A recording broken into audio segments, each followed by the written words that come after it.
ভালোবাসা কি তালাবন্দি করে রাখা যায়? জার্মানির কোলন শহরের একটি সেতুতে সেই চেষ্টাই করছেন হাজার হাজার দম্পতি, প্রেমিক প্রেমিকা।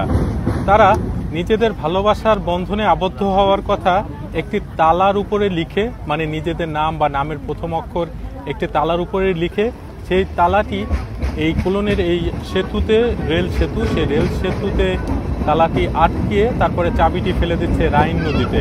এভাবে নাকি তাদের ভালোবাসা অটুট থাকবে। ইটালির এক জনপ্রিয় চলচ্চিত্র থেকে এই চর্চা শুরুটা হয় 2008 সালে। সেই সময় থেকে এখন অবধি কোলনের এই যে সেতু, যেটিকে এখন বলা হয় লাভ লক্স ব্রিজ, সেই রেল সেতুতে 40,000-এর বেশি এরকম তালা লাগানো হয়েছে।